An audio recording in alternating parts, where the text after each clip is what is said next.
Aujourd'hui, on va voir tous les types de livrets que les banques proposent parce que c'est important d'avoir ces connaissances-là pour ensuite faire vos propres choix dans la gestion de vos finances. Sur YouTube, on voit tout le monde taper sur ces livrets en vous disant d'envoyer toutes vos économies dans le Bitcoin parce que t'inquiète, tu vas être millionnaire la semaine prochaine.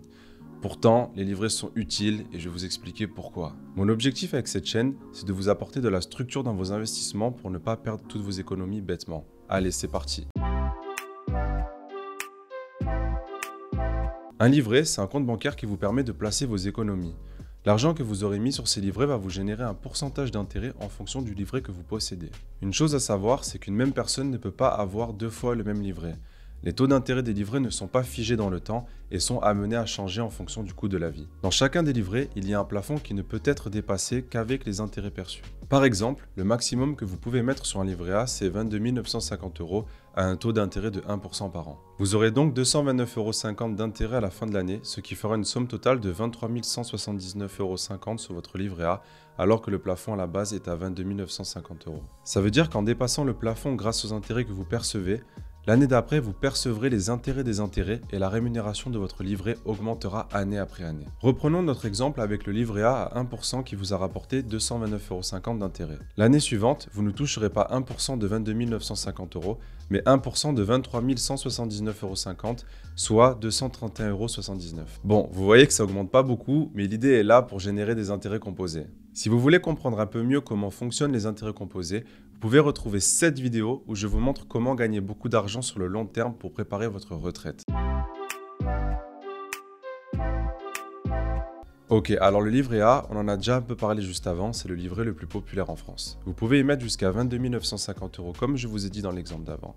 Et vous pourrez maintenant toucher 1% d'intérêt chaque année au 1er février 2022, alors que c'était 0,5% auparavant et ces intérêts sont exonérés d'impôts. Si le livret A est le livret le plus connu, c'est parce que tout le monde peut l'avoir, que vous soyez mineur ou majeur, et l'argent est directement disponible. C'est-à-dire que vous pouvez retirer l'argent à n'importe quel moment. On va voir maintenant le livret jeune. Le livret jeune est réservé aux jeunes de 12 à 25 ans. Le taux de rémunération est fixé librement par votre banque du moment que cela est de minimum 1% depuis le 1er février 2022, alors que c'était 0,5% juste avant. En fait, le taux du livret jeune ne peut pas être inférieur à celui du livret A, et vu que le livret A est monté à 1%, le livret jeune monte aussi à 1% minimum. Par contre, ne croyez pas que les banques vont monter à 10% d'intérêt pour vous attirer dans leur banque. J'ai rarement vu dans mon entourage un taux plus élevé que 2% sur les dernières années. Le plafond est de 1 600 € et comme le livret A, il n'est pas soumis à l'imposition. Une fois que vous aurez dépassé l'âge pour avoir un livret jeune, l'argent de votre livret sera transféré sur le compte courant ou sur un autre livret si vous en faites le choix. Allez, on passe au livret suivant et c'est le livret de développement durable et solidaire appelé LDDS. Il est disponible pour toute personne majeure, son plafond est de 12 000 €. Son taux d'intérêt annuel était de 0,5% jusqu'à présent et passe aussi à 1% comme le livret A à partir de février 2022. Il n'y a pas réellement de différence entre le LDDS et le livret A car vous ne payez pas d'impôt non plus, mais c'est surtout leur plafond qui les différencie.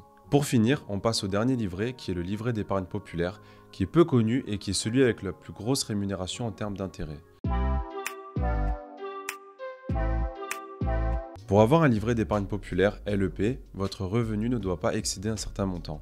Ce livret sert à aider les personnes ayant des revenus modestes à placer leurs économies pour leur permettre de maintenir un certain pouvoir d'achat. Le taux d'intérêt était de 1% et passe à 2,2% le 1er février 2022. C'est donc le taux de rémunération le plus intéressant pour un livret, par contre, le plafond est limité à 7 700 €. Pour ouvrir un LEP, vos revenus ne doivent pas dépasser 20 296 € si vous êtes une personne seule et 25 716 € si vous êtes seul avec un enfant. 31 135 € si vous êtes seul avec 2 enfants ou que vous êtes 2 sans enfants. Plus vous êtes nombreux dans la famille et plus le plafond augmente.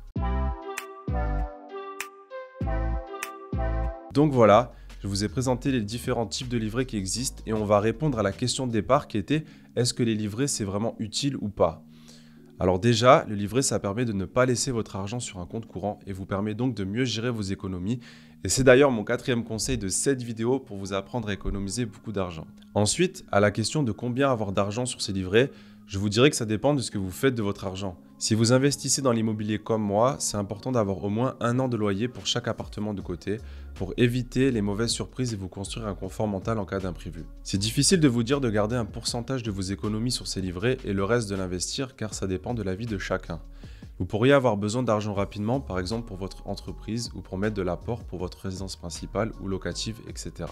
Alors oui, à ce moment-là, il doit être directement disponible, donc ne placez pas toutes vos économies dans votre assurance vie, votre PEA, votre compte titre ou un autre type de placement. Par contre, si vous n'avez aucune raison de sortir votre argent du livret et qu'il va dormir dessus à un taux de rémunération faible, alors oui, il serait judicieux d'avoir un peu plus d'audace et de le placer sur un placement financier qui rémunère davantage, et ça fera l'objet de toute une série de vidéos sur la chaîne. En conclusion, les livrets ont leur utilité quand vous les utilisez à bon escient en fonction de vos situations personnelles et ils ont tout à fait leur place dans les finances des Français. Nous arrivons à la fin de cette vidéo, c'était Julien de la chaîne des Audacieux. Si elle vous a plu et que vous voulez m'aider à développer la chaîne, mettez un like, abonnez-vous pour rejoindre notre communauté des Audacieux. On se retrouve très vite pour une nouvelle vidéo. Ciao ciao!